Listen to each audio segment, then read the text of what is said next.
Hello friends, नमस्कार, good evening. आप सभी का बहुत बहुत स्वागत है आपके अपने channel triple C by first पर। आई होप आप सभी बहुत अच्छे होंगे और आप सभी को बता दें ट्रिपल सी अक्टूबर एग्जाम के लिए न्यू बैच स्टार्ट हो चुका है आप सभी के अपने channel triple C by first पर। और यहाँ पर जो आपका क्लास का टाइम होगा वो होगा 8:30 बजे, यानी कि रात 8:30 PM पर ये क्लास आपको कंटिन्यू मिलेगी। ठीक है, तो जिनका भी अक्टूबर में एग्जाम है या फिर आगे नवंबर में एग्जाम होने वाला है, आप सभी को इस पूरी सीरीज को अच्छे से करना है। और यहाँ पर जो भी क्लास हम आपको देंगे, जो भी एमसीक्यूज हम आपके लिए कराएंगे, वो सभी टॉप सिलेक्टेड प्रश्न होने वाले हैं इस पूरी सीरीज में।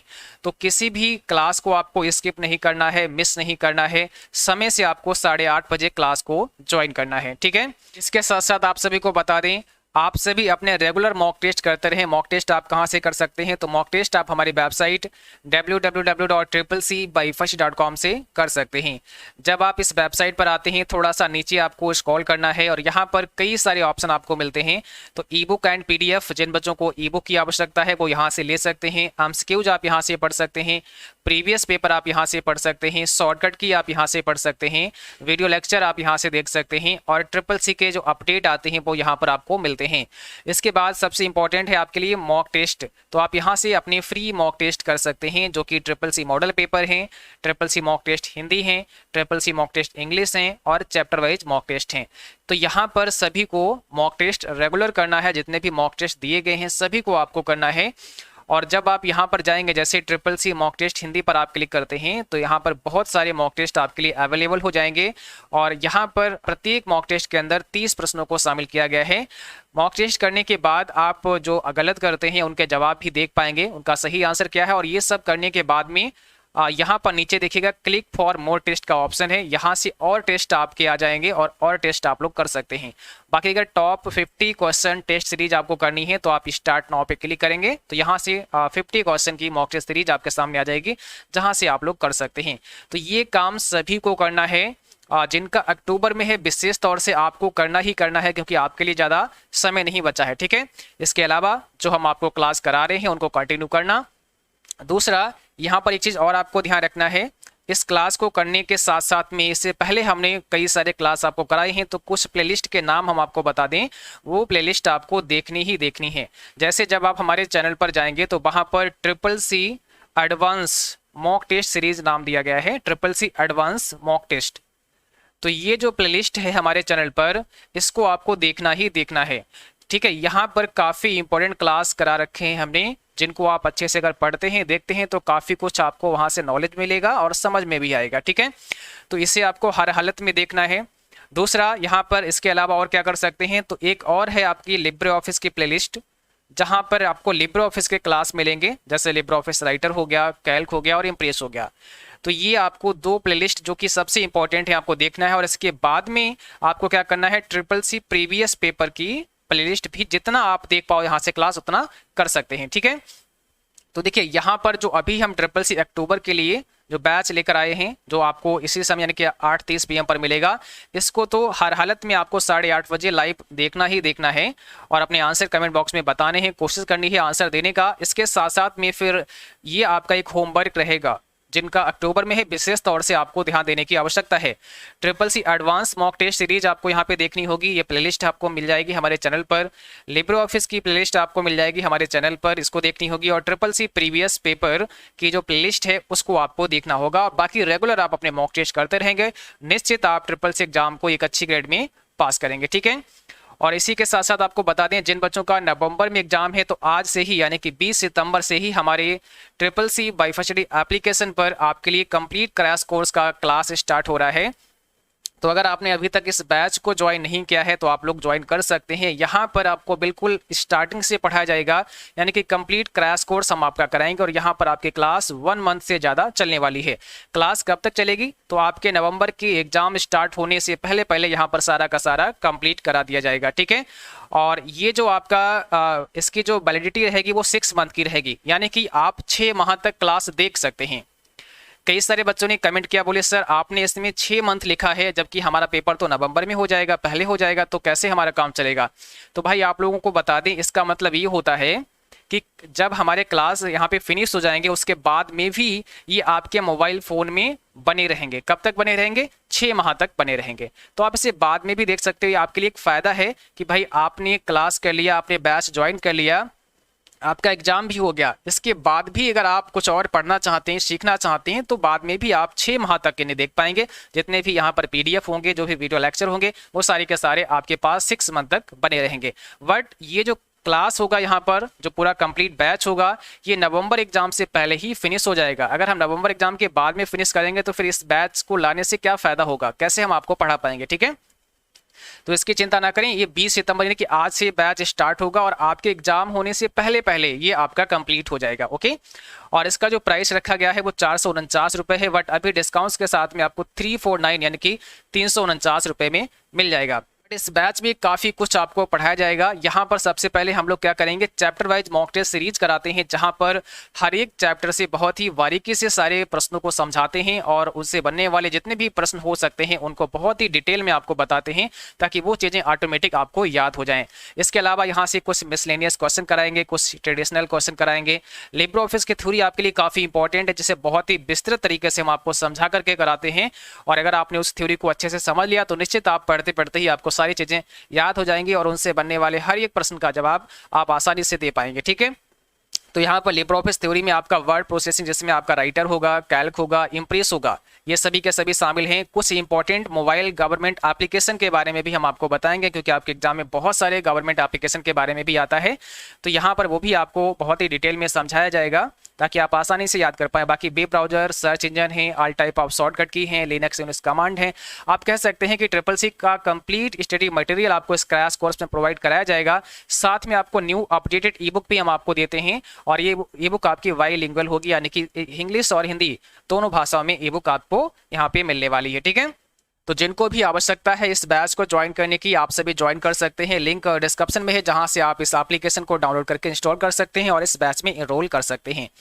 दूसरा, CCC अक्टूबर स्पेशल क्रैश कोर्स भी आपके लिए है, जो कंटिन्यू चल रहा है और यहाँ पर काफ़ी क्लास हमने आपको करा दिए हैं और यहाँ पर क्लास आपको 4 अक्टूबर तक मिलेंगे। ठीक है, तो अगर आपको लगता है कि आपकी तैयारी सही से नहीं हो पाई है, यहाँ पर काफ़ी कुछ हमने पढ़ाया है और लिब्रे ऑफिस की थ्योरी भी हमने यहाँ पर अभी करा रहे हैं, बहुत सारे क्लास करा भी दिए हैं। ठीक है, और यहाँ पर आपके 2 क्लास कंटिन्यू होते हैं। एक आपका 6 PM पर क्लास होता है इस अक्टूबर बैच में, और एक आपका 8 PM पर क्लास होता है। ठीक है, दूसरा, यहाँ पर आपको ई बुक भी प्रोवाइड कर दी जाएगी और भी बहुत सारी चीज़ें जो भी हैं वो यहाँ पर इसी बैच में आपको प्रोवाइड कर दी जाएंगी। तो अगर आपको नीड है, आपको आवश्यकता है कि आप बिल्कुल जीरो से सारा कुछ पढ़ना चाहते हैं, क्रैश कोर्स कंप्लीट करना चाहते हैं, तो इस बैच को आप लोग ज्वाइन कर सकते हैं और इसका प्राइस भी 349 है, यानी कि 349 रुपये में इस बैच को आप ले सकते हैं। इसकी भी वैलिडिटी 6 मंथ की रखी गई है, यानी कि इस बैच को कंप्लीट करने के बाद 6 माह तक आप क्लास आगे देख सकते हैं, कर सकते हैं। सारे PDF आपको 6 मंथ तक वहां पर अवेलेबल रहेंगे। तो आइए स्टार्ट करते हैं अब आज की इस क्लास को। और आज का सबसे पहला प्रश्न आपके सामने है,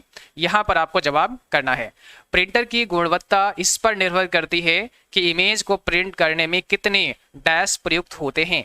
आपको जवाब करना है, पहले प्रश्न का आंसर क्या होगा।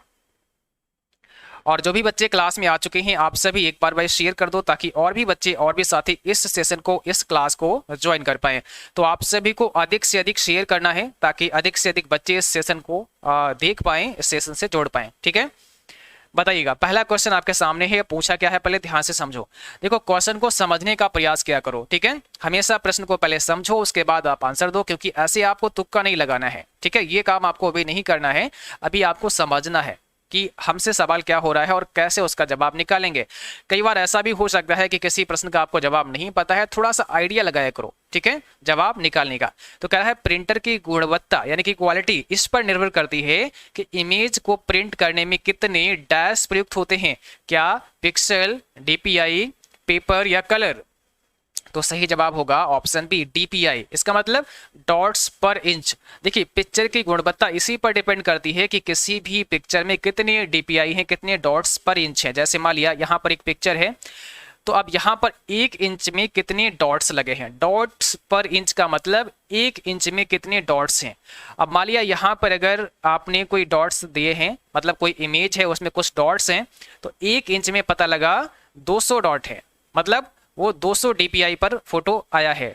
ठीक है, इसका मतलब क्या हुआ कि 1 इंच में 200 DPI हैं, 200 डॉट्स लगे हुए हैं। अब मान लिया इसी इमेज को आपने देखा होगा कई बार जब आप जूम कर देते हैं, बहुत सारा जब जूम करते हैं ज़्यादा, तो इमेज आपकी फट जाती है, वो ब्लर हो जाती है, मतलब वहां पर आपको साफ साफ क्लियर दिखाई नहीं देता है। इसका मतलब आपने इमेज का साइज बढ़ाया है और आपके जो डीपीआई थे, जो डॉट्स पर इंच थे, वो तो उतने ही थे, तो इसलिए वो दूर दूर हो गए हैं, इसलिए आपको इमेज साफ साफ नजर नहीं आती है। तो इसका मतलब आपके समझ में क्या आया कि किसी भी इमेज की गुणवत्ता, उसकी जो क्वालिटी है, वो डीपीआई पर निर्भर करती है कि 1 इंच में कितने डीपीआई हैं, इस पर डिपेंड करेगा। जितने ज्यादा डीपीआई होंगे उतना ज्यादा पिक्चर आपकी क्वालिटी अच्छी होगी, क्लियर आपको दिखाई देगी। ठीक है, चलो भाई क्वेश्चन नंबर 2 का आंसर बताओ। फोल्डर्स और फाइल के प्रबंधन में किस विंडोज प्रोग्राम का इस्तेमाल करेंगे? फोल्डर्स और फाइल के प्रबंधन में किस विंडोज प्रोग्राम का इस्तेमाल करेंगे? Which Windows program will you use to manage folders and files? Answer में आपको बताना है एसेसरीज, कंट्रोल पैनल, एक्सप्लोरर या फिर ऑफिस। तो इसमें से कौन सा आपका राइट आंसर हो जाएगा? फोल्डर्स और फाइल के प्रबंधन में देखिए, कोई आपने फोल्डर क्रिएट किया है, कोई आपने फाइल बनाई है। अच्छा, फाइल और फोल्डर में डिफरेंस क्या होता है, थोड़ा सा आप ये बताएंगे मुझे, फाइल और फोल्डर में क्या डिफरेंस होता है? जैसे मैं आपको समझाता हूँ, आपने एक डेस्कटॉप पर गए, वहां पे आपने एक नया फोल्डर क्रिएट कर दिया, तो एक फोल्डर आपका बन गया। उस फोल्डर के अंदर हम कुछ रख सकते हैं, कोई कंटेंट आप रख सकते हैं, कोई फोल्डर भी रख सकते हैं और कोई फाइल भी रख सकते हैं। बट फाइल क्या होता है? फाइल एक्चुअल में जिस सॉफ्टवेयर पर आप काम करते हैं, तो उस सॉफ्टवेयर पर जब आपने काम किया और सेव करा दिया, तो वो जो होती है हमारी एक फाइल होती है। मतलब जैसे आपने MS वर्ड पर एक बायोडाटा बनाया, एक रिज्यूमे बनाया, या कुछ नोट्स आपने लिखे MS वर्ड पर, ठीक है, तो वो नोट्स आपके क्या होंगे, वो जब उसको आप सेव कर दोगे, वो आपकी एक फाइल कहलाएगी। वो फोल्डर आपका नहीं है, वो आपकी फाइल है। तो फाइल और फोल्डर में यही डिफरेंस होता है। फाइल जो आपकी होती है वो किसी ना किसी एप्लीकेशन सॉफ्टवेयर पर बनाई गई होती है, और जब आप फाइल पे डबल क्लिक करते हैं तो जो कंटेंट आपने उसमें लिखा होता है वो उसी एप्लीकेशन प्रोग्राम पर ओपन हो जाता है जिस पर बनाई गई होती है। जैसे कोई आपने नोट्स बनाए हैं जो MS वर्ड पर लिखे हैं, और आपने डबल क्लिक किया तो MS वर्ड आपका ओपन हो जाएगा। ठीक है, तो इस प्रकार से फाइल और फोल्डर में आपको डिफरेंस पता चला होगा क्या होता है। फोल्डर्स के अंदर हम कोई और फोल्डर बना सकते हैं, यानी कि सब फोल्डर बना सकते हैं, कोई फाइल इसमें आप रख सकते हैं। तो फाइल और फोल्डर को मैनेज करने के लिए हम किस प्रोग्राम का इस्तेमाल करते हैं? तो आपको ध्यान रखना है, यहां पर हो जाएगा सी, एक्सप्लोरर। ऑप्शन नंबर सी हमारा करेक्ट आंसर होगा। क्या? एक्सप्लोरर। ठीक है, चलो क्वेश्चन नंबर 3 देखिएगा। पूछा गया है मैक पता के लिए निम्न में से कौन सा एक उपयुक्त है? यानी कि मैक का मतलब होता है मीडिया एक्सेस कंट्रोल, और मैक एड्रेस के लिए उपयुक्त कौन सा है, कौन सा सही है? Which one of the following is suitable for MAC address? देखिए ऑप्शन देखिए क्या दिया है, 12 डिजिट्स, 6 बाइट, 48 बिट्स, या इसमें से सभी, ऑल ऑफ दीज। तो कौन सा करेक्ट है आपका मैक एड्रेस के लिए? जो समझदार बच्चा होगा वो आंसर करेगा। ठीक है, क्योंकि ये हमने पढ़ाया भी है इससे पहले के क्लास में, तो यहाँ पर थोड़ी सी समझदारी दिखानी पड़ेगी, और अगर आप समझदार हैं तो निश्चित इसका जवाब सभी का करेक्ट होगा। तो यहाँ पर हो जाएगा डी ऑप्शन हमारा। आप पूछो कैसे डी ऑप्शन करेक्ट हो गया? देखो कह रहा है मैक एड्रेस के लिए कौन सा एक उपयुक्त है। तो मैक एड्रेस आपको पता है 12 डिजिट का होता है, बिल्कुल सही है, यानी कि 12 डिजिट का आपका मैक एड्रेस होता है, तो ये बात भी क्लियर है। और 6 बाइट का होता है, ये भी सही है। दूसरा 48 बिट का होता है, ये भी सही है। तो यहाँ पर ये तीनों पॉइंट हमारे सही हैं, इसका मतलब हमें मिल गया ऑल ऑफ दीज का ऑप्शन, तो हम यहाँ पर टिक कर देंगे। ऑप्शन नंबर डी हमारा करेक्ट आंसर हो जाएगा। क्योंकि आपको ध्यान रखना है मैक एड्रेस का मतलब होता है मीडिया एक्सेस कंट्रोल, और मैक एड्रेस 12 डिजिट का एक नंबर होता है, 6 बाइट का होता है और 48 बिट का होता है, तो ये आपको ध्यान रखना होगा। अब आपको बताना है यूजर नेम तथा डोमेन नेम को अलग किया जाता है। यूजर नेम तथा डोमेन नेम को अलग कौन करता है? कौन सा सिंबल है जो यूजर नेम को और डोमेन नेम को अलग करने का काम करता है? अब यहाँ पर देखिए बात की गई है आपके ईमेल एड्रेस की, है ना। जो आपका ईमेल का पता होता है, ईमेल का एड्रेस होता है, वहां पर एक यूजर नेम होता है और दूसरा डोमेन नेम होता है। आपको पता है आपका ईमेल एड्रेस के पार्ट कितने होते हैं, भाग कितने होते हैं? तो सिंपल से बताएंगे सर, 2 पार्ट होते हैं। आपका ईमेल एड्रेस 2 भागों में होता है। पहला वाला पार्ट हमारा क्या कहलाता है? यूजर नेम कहलाता है, और बीच में @ का सिंबल होता है। दूसरा वाला जो पार्ट हमारा होता है वो डोमेन नेम कहलाता है। डोमेन नेम इसको बोलेंगे या फिर इसको आप कभी होस्ट नेम भी बोल सकते हैं। ध्यान रखना कभी आपके प्रश्न में आ जाए होस्ट नेम तो भी आपको गलत नहीं करना है, होस्ट नेम भी बोल सकते हैं या डोमेन नेम भी आप बोल सकते हैं, ठीक है। मतलब कि यहाँ पर हमारा जो वेबसाइट है या हमारा जो ईमेल का अकाउंट है जो हमने बनाया है वो उसका डेटा यहीं पर रहेगा ना, ठीक है, होस्ट नेम पर। तो ये डोमेन नेम या होस्ट नेम होता है। तो यूजर नेम और डोमेन नेम को अलग करने का काम कौन करता है? @ का सिंबल करता है। ऑप्शन हमारा पहला करेक्ट हो जाएगा, @ का सिंबल करता है। दूसरा, ईमेल में एक बात और आपको ध्यान रखना है, अधिकांश बच्चों को पता है कि हम ईमेल आईडी कहां पर बनाते हैं? जीमेल पर बनाते हैं। gmail.com एक वेबसाइट है, तो इस वेबसाइट पर जाकर के हम ईमेल अकाउंट क्रिएट कर सकते हैं, क्योंकि यहाँ पर ईमेल की सुविधा दी जाती है। आप अकाउंट बना सकते हैं, फ्री में बना सकते हैं, कोई इसमें पैसे नहीं लगते हैं और आपका अकाउंट यहाँ पे क्रिएट हो जाता है। मगर आपने ये अकाउंट कहाँ बनाया? आपने जीमेल के सर्वर पर बनाया, मतलब ये गूगल का ही प्रोडक्ट है और यहाँ पर आपने अपना एक अकाउंट क्रिएट कर लिया है। ऐसे ही आप चाहें तो yahoo.com पर बना सकते हैं। yahoo.com भी आपको मेल की फैसिलिटी देता है और आप यहाँ पर अकाउंट क्रिएट कर सकते हैं। मतलब कहीं ना कहीं आपको कोई ना कोई एक सर्वर लेना पड़ेगा, किसी सर्वर पर ही तो आप अकाउंट बनाएंगे जहां पर आपका डेटा रहेगा, जहां पर जो आप मेल भेजेंगे, जो आप मेल रिसीव करेंगे वो आएंगे, है ना। तो हम yahoo.com पर भी बना सकते हैं। दूसरा क्या कर सकते हैं, और भी बहुत सारे ऐसे फ्री प्लेटफॉर्म हैं जहां पर आप ईमेल अकाउंट बना सकते हैं, जैसे rediffmail.com हो गया, तो यहाँ पर भी आप बना सकते हैं। अच्छा, अगर हम आपसे कहें कि CCCwifi.com पर आप ईमेल अकाउंट बना सकते हैं, तो आप बोलेंगे यस सर बना सकते हैं, बट आप नहीं बना सकते क्योंकि हमने ऐसी फैसिलिटी दी नहीं है बनाने के लिए कि कोई भी व्यक्ति आकर के ईमेल अकाउंट क्रिएट कर सकता है। बट यहाँ पर कौन बना सकता है? जो ऑनर है, मतलब किसी वेबसाइट का अगर कोई भी ऑनर है तो वो अपनी वेबसाइट पर ईमेल अकाउंट क्रिएट कर सकता है। इसका मतलब आपके क्या समझ में आया? ये हमने क्यों आपको बताया, क्योंकि कई बार आपको आपके एग्जाम्पल में दिया जाएगा या आपके साथ क्वेश्चन होगा, आपको क्वेश्चन किया जाएगा कि निम्न में से कौन सा एक वैलिड ईमेल का पता है। और हमने कई बार देखा है, अपने ऑफलाइन क्लासेस में भी देखा है कि बच्चे अधिकांश गलत कर देते हैं। कब? जब उनसे कहा जाता है कि यहाँ पर लिखा है help@CCCwifi.com, ऐसे लिखा, तो बोले सर ये तो गलत है, ये ईमेल का पता नहीं है। अगर लिखते हैं यहाँ पर help@gmail.com, तो बोले सर ये वाला सही है। तो इसलिए मैंने आपको बताया कि भाई कोई भी वेबसाइट हो सकती है, हमें सर्वर ही तो चाहिए भाई। हमारा ईमेल अकाउंट का जो डेटा है, जो हमारा ईमेल आएंगे या हम ईमेल भेजेंगे, वो डेटा किसी न किसी सर्वर पे ही तो रहेंगे। तो हम चाहें तो भाई गूगल के सर्वर पर रख सकते हैं, और हम चाहें तो अगर आपके पास अपना सर्वर है तो अपने सर्वर पर रख सकते हैं। तो कोई भी वेबसाइट हो सकती है, ये ध्यान रखना है। तो ये भी हमारा एक वैलिड ईमेल का पता माना जाएगा, ठीक है। बस वैलिड कब नहीं होता है, ईमेल का पता वैलिड कब नहीं होता है, ये थोड़ा सा समझ लो। जो हमारा यूजर नेम वाला पार्ट होता है, उसके बाद में एक आपने देखा होगा @ का सिंबल होता है, और फिर आपका डोमेन नेम होता है, जैसे gmail.com हो गया, या आपकी वेबसाइट का नाम हो सकता है, कोई वेबसाइट का नाम हो सकता है। तो यहाँ पर @ के सिंबल से पहले कोई डॉट नहीं होना चाहिए और इसके बाद में कोई डॉट नहीं होना चाहिए। कोई डॉट के अलावा भी कोई स्पेशल कैरेक्टर नहीं होना चाहिए। ऐसा नहीं है कि आपने लिखा यहाँ पे हेल्प, उसके बाद में यहाँ लिखा हैश, फिर लिखा @ और gmail.com, तो ये आपका वैलिड ईमेल का पता नहीं है, ये माना नहीं जाएगा। हाँ, यूजर नेम में डॉट आप लगा सकते हो बीच में, जैसे हमने लिखा, जैसे आपने देखा होगा हमारा जो ईमेल एड्रेस है वो है info.CCCwifi@gmail.com। अब ये तो gmail.com हो गया, हमारा सर्वर हो गया, मतलब यहाँ पर जीमेल पर बनाया गया है तो ये सर्वर हो गया, ठीक है। इसके बाद में ये वाला पार्ट हमारा यूजर नेम हो गया, और यूजर नेम में आपने देखा हमने डॉट लगा दिया, इन्फो डॉट। तो हम अपने यूजर नेम के बीच में डॉट इस्तेमाल कर सकते हैं, बट यूजर नेम के बाद में यानी कि @ के सिंबल से पहले या बाद में इस्तेमाल नहीं कर सकते हैं। तो ये थोड़ा सा आपको ध्यान देना होगा। हालांकि हम और ये क्लास लेंगे जहां पर इसके बारे में और बता देंगे, ईमेल में कौन कौन से प्रोटोकॉल इस्तेमाल होते हैं, उनका क्या क्या यूज होता है, और एक वैलिड ईमेल का पता कैसा होना चाहिए, ये सारी चीजें हम अलग से क्लियर कर देंगे। वो आपके सामने वीडियो जल्द आ जाएगा, ओके। तो यहाँ पर पहला ऑप्शन हमारा करेक्ट हो जाएगा। अब देखते हैं अगला क्वेश्चन। इंटरनेट एक्सप्लोरर किसका उदाहरण है, बताएंगे आप? Internet explorer is an example of which of the following, निम्न में से किसका एक एग्जाम्पल है इंटरनेट एक्सप्लोरर? ऑपरेटिंग सिस्टम है, कंपाइलर, ब्राउजर या आईपी एड्रेस है? जल्दी से बताइएगा। क्वेश्चन नंबर 5 आपके सामने है, इसमें कौन सा राइट आंसर होगा?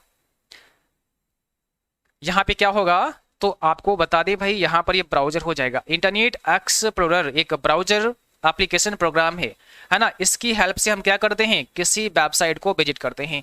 अगर हमें www पर किसी कंटेंट को देखना है, विजिट करना है, वहां पर जाना है, तो एक ही रास्ता हमारे पास है, हम ब्राउजर का इस्तेमाल कर सकते हैं, है ना। ब्राउजर का इस्तेमाल हमें करना ही पड़ेगा, तभी हम जा सकते हैं। जैसे आपको गूगल क्रोम इस्तेमाल करना पड़ सकता है, मोजिला फायरफॉक्स इस्तेमाल करना पड़ सकता है, इंटरनेट एक्सप्लोरर भी आप इस्तेमाल कर सकते हैं, और भी बहुत सारे ब्राउजर हैं जिनका इस्तेमाल आप कर सकते हैं।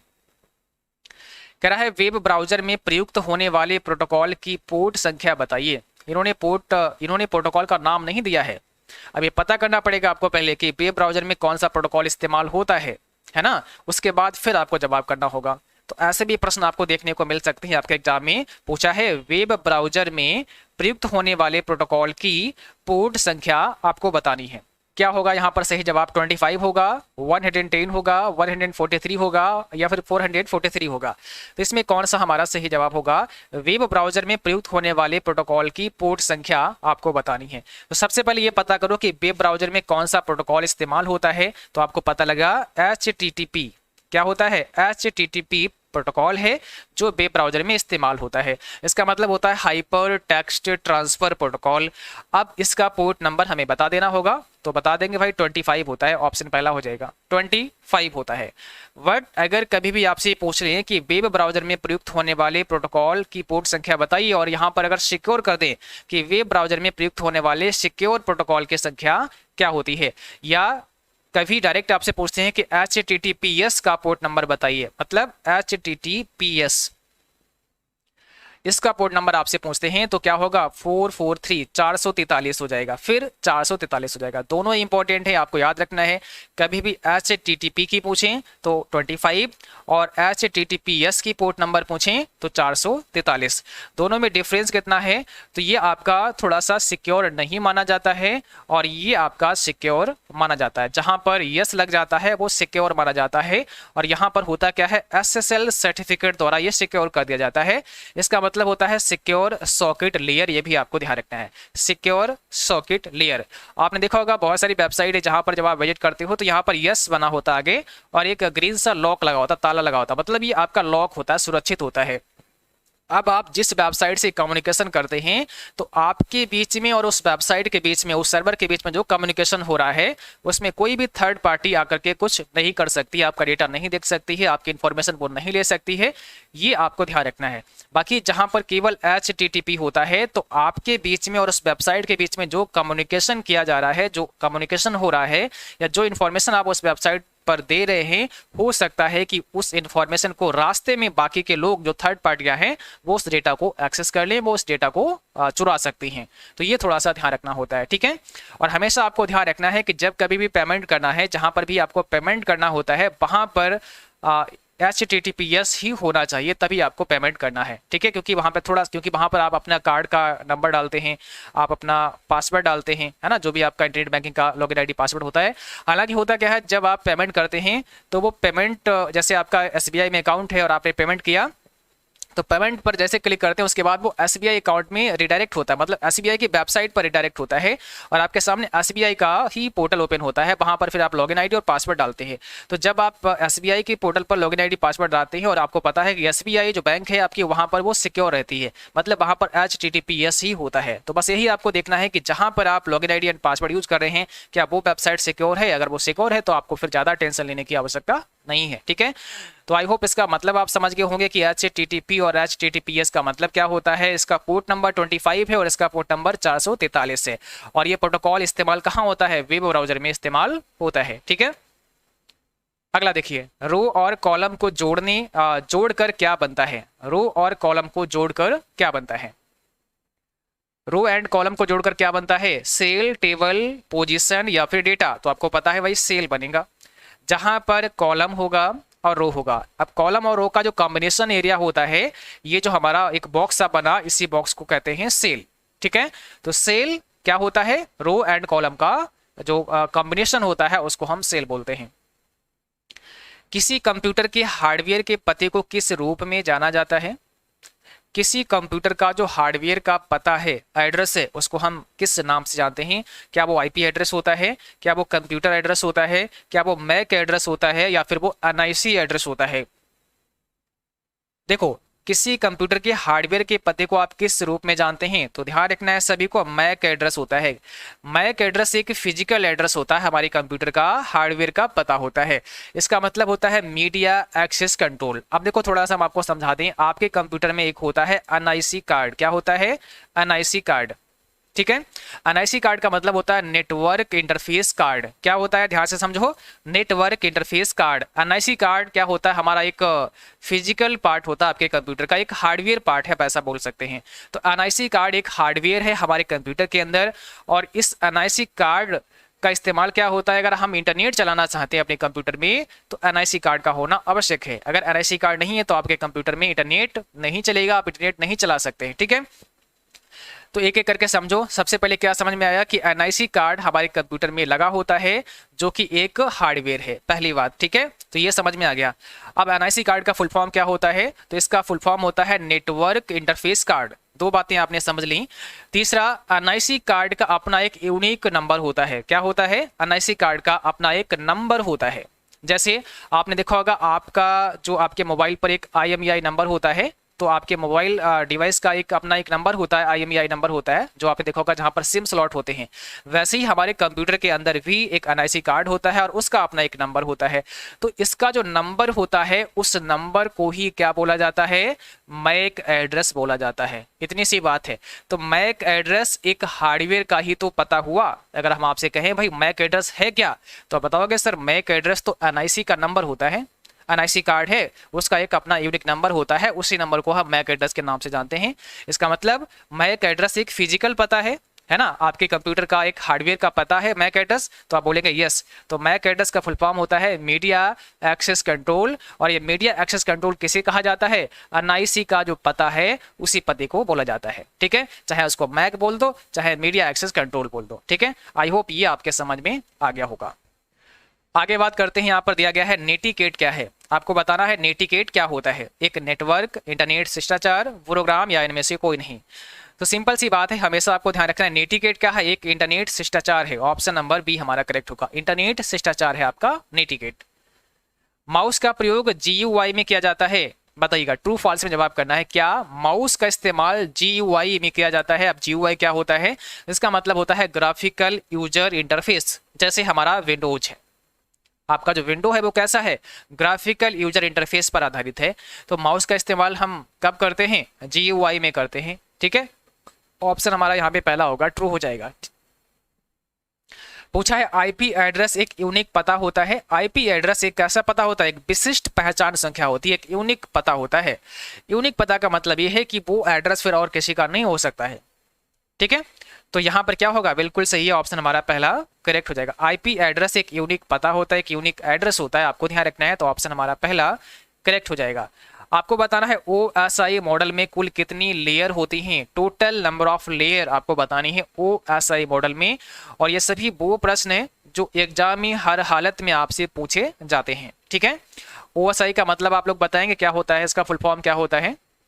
ओपन सिस्टम इंटरकनेक्शन होता है। ओपन सिस्टम इंटरकनेक्शन इसका फुल फॉर्म होता है।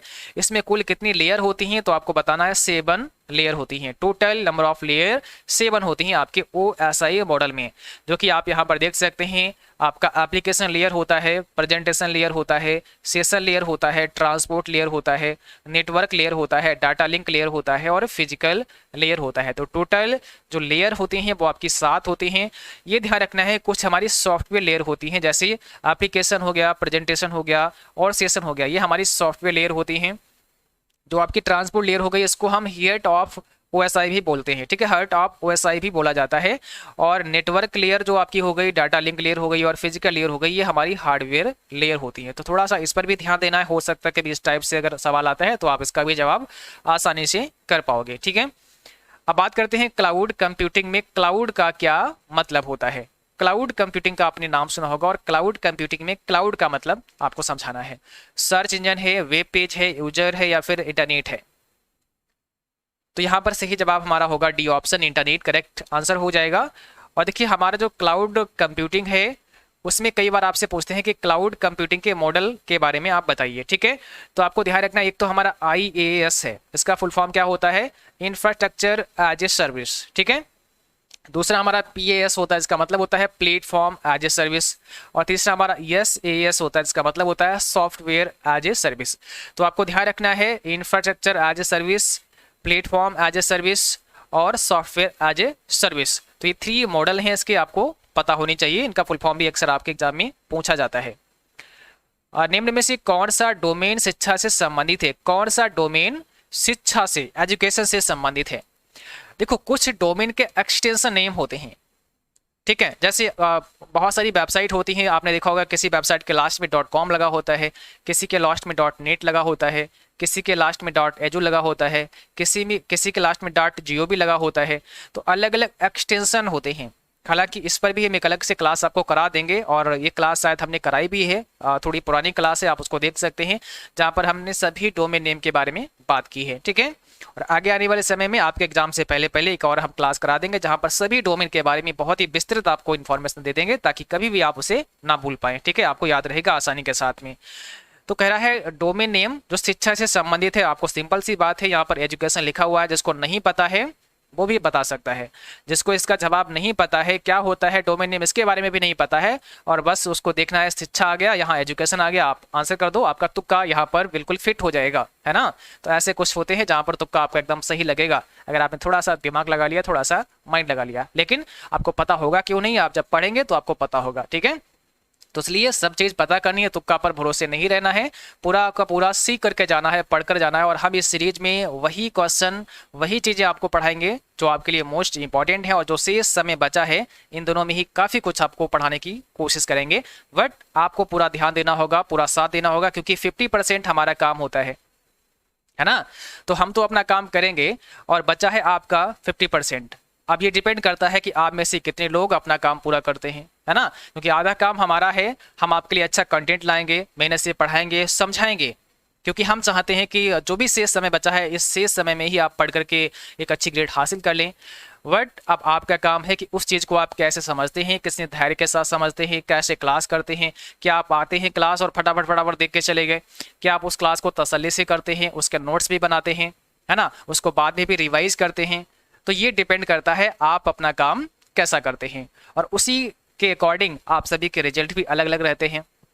किसी बच्चे का A ग्रेड आता है, किसी बच्चे का B ग्रेड आता है, किसी का C आता है, किसी का D आता है, और कोई कोई फेल हो जाते हैं। तो ये डिपेंड करता है कि आपने अपना काम कैसा किया है। ओके, तो यहाँ पर हो जाएगा एजुकेशन, ऑप्शन नंबर C। कौन सा डोमेन शिक्षा से संबंधित है? एजुकेशन .edu जहाँ पे लगा होगा वो शिक्षा से संबंधित है, ठीक है। यहाँ पर कॉमर्शियल होता है .com, जहाँ पर होता है वो कॉमर्शियल वेबसाइट होती है, नेटवर्किंग वेबसाइट होती है, और ये आपकी गवर्नमेंट वेबसाइट होती है।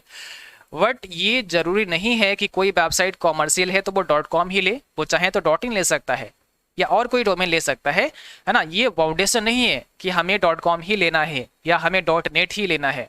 बट यहाँ पर कुछ ये हमें आइडेंटिफाई करा देते हैं कि कौन सी वेबसाइट किस कैटेगरी की है, इससे हम थोड़ा सा आइडेंटिफाई कर सकते हैं। ओके, चलो अब बात करते हैं राइटर में अधिकतम जूम कितना होता है। राइटर में मैक्सिमम जूम आपको बताना है कितना होता है, 300, 200, 400 और 600। तो सिंपल सी बात, यहाँ पर हमारा D ऑप्शन हो जाएगा। राइटर में मैक्सिमम जूम 600% होता है, और बात करते हैं अगर मिनिमम की तो 20% होता है। ध्यान रखना है सभी बच्चों को, मिनिमम 20% होता है और मैक्सिमम कितना होता है? 600% जूम होता है। अगला प्रश्न आपको बताना है, लिब्रे ऑफिस राइटर में सुपर स्क्रिप्ट की शॉर्टकट की क्या होती है? आप किस शॉर्टकट की से सुपर स्क्रिप्ट इंसर्ट करा सकते हैं, डाल सकते हैं? तो इसके लिए क्या शॉर्टकट की यूज करते हैं? कंट्रोल शिफ्ट और P। कंट्रोल शिफ्ट और P से हम सुपर स्क्रिप्ट इंसर्ट करा सकते हैं, डाल सकते हैं, और अगर हमें सब स्क्रिप्ट यूज करना है तो कंट्रोल शिफ्ट और B का इस्तेमाल हम करेंगे। लिब्रे ऑफिस कैल्क में फुल स्क्रीन की शॉर्टकट की आपको बतानी है। फुल स्क्रीन करने की शॉर्टकट की क्या होती है? Control shift F11, control shift J, या फिर इसमें से कोई नहीं। तो आप अगर लिब्रे ऑफिस कैल्क में फुल स्क्रीन मोड में देखना चाहते हैं तो उसकी क्या शॉर्टकट की होगी? यहाँ पर क्या हो जाएगा? कंट्रोल शिफ्ट और J, option number C। Control shift और J से हम फुल स्क्रीन मोड में देख सकते हैं। यहाँ पर आपको बताना है निम्न में से कौन सा ओपन सोर्स सॉफ्टवेयर है। इसमें से ओपन सोर्स सॉफ्टवेयर कौन सा है? फोटोशॉप है, लिब्रे ऑफिस है, MS वर्ड है, या all of the above. Open source का मतलब जो हमें फ्री में मिल जाता है, जैसे हम फ्री में डाउनलोड करके इंस्टॉल करके यूज कर सकते हैं, चला सकते हैं, ठीक है। तो कौन सा ओपन सोर्स है? ऑप्शन नंबर यहाँ पर होगा वी। लिब्रे ऑफिस हमारा एक ओपन सोर्स प्रोग्राम है या ओपन सोर्स सॉफ्टवेयर आप बोल सकते हैं। ऑप्शन नंबर बी हमारा करेक्ट आंसर हो जाएगा। आपको बताना है एईपीएस में निम्न में से किसका इस्तेमाल किया जाता है, मींस एईपीएस में किसका इस्तेमाल होता है। एईपीएस का मतलब होता है आधार इनेबल्ड पेमेंट सिस्टम। तो आधार इनेबल्ड पेमेंट सिस्टम में किसका इस्तेमाल होता है? आधार नंबर का होता है, डेबिट कार्ड का होता है, या फिर क्रेडिट कार्ड का होता है, या इसमें से कोई नहीं। तो देखिए एईपीएस के अंतर्गत आधार नंबर का इस्तेमाल होता है। जैसे आपने देखा होगा बहुत सारी छोटी छोटी बैंक है, मिनी बैंक हैं, जहां पर जो आपके ग्राहक सेवा केंद्र हैं, जहां पर जाकर के आप अपना अकाउंट भी ओपन करा सकते हैं। आपको पैसे विड्रॉल करने हैं तो आप विड्रॉ भी कर सकते हैं, आप डिपॉजिट भी कर सकते हैं, आप बैलेंस की इंक्वायरी भी कर सकते हैं। तो वहां पर आप जाते हैं तो आपको वहां पर कोई भी अकाउंट नंबर बताने की आवश्यकता नहीं होती है, बस आपको अपना आधार नंबर देना होता है। बैंक बताया और आधार नंबर दिया। आधार नंबर का मतलब आधार नंबर जब आप देंगे उसके बाद में फिर आपको फिंगर इस्तेमाल करना होगा। तो जब आप फिंगर लगाते हैं उसके बाद में आपको डिटेल मिल जाती है, आप बैलेंस इंक्वायरी कर सकते हैं। अगर आप निकालना चाहते थे तो निकाल सकते हैं, जमा करना चाहते थे तो जमा कर सकते हैं। तो एईपीएस में किसका इस्तेमाल होता है? आधार नंबर जरूरी है, आधार नंबर का इस्तेमाल किया जाता है। ठीक है, इसी से आप पैसे निकालेंगे, इसी से आप जमा करेंगे और इसी से आप बैलेंस की इंक्वायरी भी कर सकते हैं। अब यहाँ पर आपको बताना है टीसीपी/आईपी में कितनी लेयर होती हैं। टीसीपी/आईपी में कितनी लेयर होती हैं? टीसीपी/आईपी का मतलब ट्रांसमिशन कंट्रोल प्रोटोकॉल, आईपी का मतलब इंटरनेट प्रोटोकॉल। कितनी लेयर होती हैं? तो आप सभी को ध्यान रखना है 4 लेयर होती हैं टीसीपी/आईपी में। आगे बात करते हैं विंडोज 10 का डिफॉल्ट ब्राउजर आपको बताना है। विंडोज 10 का डिफॉल्ट ब्राउजर का नाम सभी को पता होना चाहिए। सभी टॉप सेलेक्टेड प्रश्न है, मतलब आप इनको ट्रेडिशनल प्रश्न बोल सकते हैं, वो प्रश्न जो एग्जाम में आते ही आते हैं, तो सभी को पता होना चाहिए। ठीक है, क्या होगा इसका सही जवाब? Microsoft Edge, option number B. Microsoft Edge जो है हमारा वो विंडोज 10 का डिफॉल्ट ब्राउजर प्रोग्राम है। अगला आपको बताना है फंट साइज बदलने के लिए कौन सी बार में जाते हैं। अगर आपको फंट साइज बदलना है तो कौन सी बार में जाते हैं, मीन्स कौन सी आपको पट्टी में जाना पड़ता है। तो अगर आपने ये सही से पढ़ा होगा तभी बता पाओगे। Formatting tool bar, standard tool bar, मेनू बार, या इसमें से कोई नहीं। बताओ, फंट साइज हमें चेंज करना है तो हम कौन सी बार में जा सकते हैं। तो यहां पर हमारा करेक्ट जवाब क्या होगा? ऑप्शन नंबर हो जाएगा पहला, फॉर्मेटिंग टूल बार। हम फॉर्मेटिंग टूल बार में जाकर के फंट साइज को बदल सकते हैं, चेंज कर सकते हैं। ठीक है, ऑप्शन हमारा पहला यहाँ पे करेक्ट होगा। इम्प्रेस में अधिकतम जूम कितना होता है? इम्प्रेस में मैक्सिमम जूम आपको बताना है, क्या होगा? इम्प्रेस में जो मैक्सिमम जूम होता है वो होता है 3000% और मिनिमम 5%। तो मैक्सिमम 3000% और मिनिमम 5% होता है, आपको ध्यान रखना है। आगे बात करते हैं, क्या बोल्ड फॉन्ट नॉर्मल फॉन्ट से डार्क होता है? अगर कोई भी फॉन्ट आपने बोल्ड कर दिया है, जो भी आप लिखते हैं कोई टेक्स्ट, उसको अगर आपने बोल्ड कर दिया है तो क्या वो आपका एक डार्क फॉन्ट कहलाएगा? तो यस, आपका ऑप्शन पहला करेक्ट होगा। बोल्ड करते हैं तो वो डार्क हो जाता है, ऑप्शन हमारा पहला करेक्ट होगा। आपको बताना है आईएमपीएस का फुल फॉर्म क्या होता है। आईएमपीएस का फुल फॉर्म आप सभी को बताना है, इसमें कौन सा करेक्ट जवाब होगा। आईएमपीएस का मतलब क्या हो जाएगा? इमीडिएट पेमेंट सर्विस हो जाएगा, ऑप्शन नंबर पहला हमारा करेक्ट होगा। इमीडिएट पेमेंट सर्विस होता है आईएमपीएस का फुल फॉर्म। अगला आपको बताना है वीसीसी का फुल फॉर्म क्या होता है। What is the full form of VCC. VCC का पूरा नाम सभी को पता होगा, जब आप मेल करते हैं तो मेल के अंदर आपको वीसीसी और सीसी का भी ऑप्शन मिलता है। तो वीसीसी का मतलब होता है ब्लाइंड कार्बन कॉपी और सीसी का मतलब होता है कार्बन कॉपी। ठीक है, तो यहाँ पर हो जाएगा ब्लाइंड कार्बन कॉपी। आपको बताना है एईपीएस में ई क्या होता है, मीन्स एईपीएस में ई क्या दर्शाता है। एईपीएस में ई का फुल फॉर्म आपको बताना होगा, तो इसका मतलब क्या हो जाएगा? इनेबल्ड हो जाएगा, आधार इनेबल्ड पेमेंट सिस्टम। तो इनेबल्ड आपका राइट आंसर है। यहां पर आपको बताना है *9## क्या है। What is *9##? एक आईएफएससी कोड है, एक यूएसएसडी कोड है, या फिर आईपी एड्रेस है, या फिर इसमें से कोई नहीं। तो इसमें कौन सा आपका सही जवाब होगा? ऑप्शन नंबर बी, एक यूएसएसडी कोड है *9##, ये आपको ध्यान रखना है। आईएफएससी कोड कितने डिजिट का होता है ये आपको बताना। How many digit in IFSC code. आपके आईएफएससी कोड में कितने डिजिट होते हैं, कितने डिजिट का आईएफएससी कोड होता है? 10, 11, 12, 13। कौन सा होगा राइट आंसर?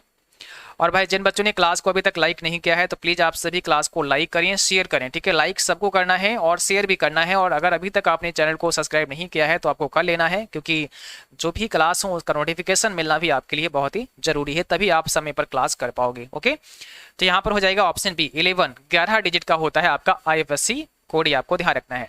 यहाँ पर कुछ इंपॉर्टेंट पॉइंट आपको समझने होंगे, जैसे IFSC कोड जो हमारा 11 डिजिट का होता है, इसमें शुरुआत के जो 4 डिजिट होते हैं वो बैंक के नेम को प्रेजेंट करते हैं। मीन्स कौन सा बैंक है, क्या वो SBI है, क्या वो VOB है, या फिर HDFC है, या और कोई बैंक है।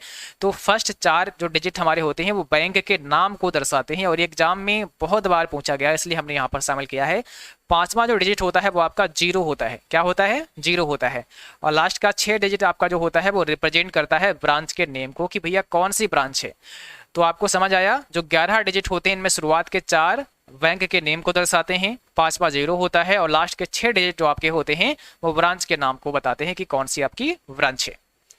कैल्क में फुल स्क्रीन करने की शॉर्टकट की बताइए। ये दोबारा से क्वेश्चन आ गया है, रिपीट हो गया है क्योंकि अभी हमने कराया था, तो आपको पता होगा कंट्रोल शिफ्ट और जे होगा, option number B. Control shift और जे होता है कैल्क में फुल स्क्रीन करने की शॉर्टकट की, तो ऑप्शन नंबर यहाँ पर बी करेक्ट हो जाएगा। और आज की क्लास बस यहीं तक थी। आई होप आप सभी को क्लास पसंद आई होगी। क्लास अच्छी लगी उसको लाइक करना और कमेंट बॉक्स में बताना है कि क्लास आपको कैसी लगी, समझ में आया या फिर नहीं आया, ठीक है। और अगर किसी का कोई भी सवाल है तो आप हमें व्हाट्सअप कर सकते हैं 9452299436 पर, या फिर हमें मेल कर सकते हैं। इसके अलावा अगर अभी तक आपने हमें इंस्टाग्राम पर फॉलो नहीं किया है तो भाई इंस्टाग्राम पर फॉलो कर लेना है, ID है CCC वाईफाई स्टडी, ठीक है। और जिनका भी एग्जाम अक्टूबर में है तो आप सभी इस एप्लीकेशन को डाउनलोड कर सकते हैं। अगर आपको पैड बैच लेना है हमारा तो आप उस पैड बैच में एनरोल कर सकते हैं। अक्टूबर और नवंबर दोनों बैच आपके कंटिन्यू होंगे। अक्टूबर का कंटिन्यू चल रहा है और नवंबर का आज शाम 9 बजे क्लास होगी हमारे एप्लीकेशन पर, तो अभी आप जल्दी से एनरोल कर सकते हैं।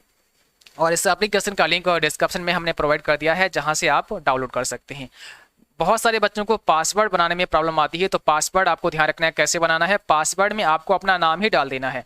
बस ये ध्यान रखना है कि पहला लेटर हमारा कैपिटल होना चाहिए। जैसे यल बनाना है तो पहला कैपिटल बनेगा, बाकी सारे स्मॉल बनेंगे। और कितने लेटर होना चाहिए? तो कम से कम 6 लेटर होना चाहिए। पहला कैपिटल, बाकी स्मॉल, और कम से कम 6 लेटर होना चाहिए। उसके बाद में आप @ का सिंबल लगा दो, 1 2 3 लिख दो, या कोई नंबर आप लिख सकते हो। तो इस फॉर्मेट में अगर आप बनाते हैं तो आपका जो पासवर्ड है वो वहां पर मान लिया जाएगा और आपका अकाउंट क्रिएट हो जाएगा, ठीक है। उसके बाद में आप पैड बैच में जाकर के जो भी बैच ज्वाइन करना चाहते हैं उसे आप ज्वाइन कर सकते हैं, ठीक है। तो आज के लिए बस इतना ही, मिलेंगे अब आपको अगली क्लास में। तब तक के लिए जय हिंद, गुड नाइट, बाय बाय।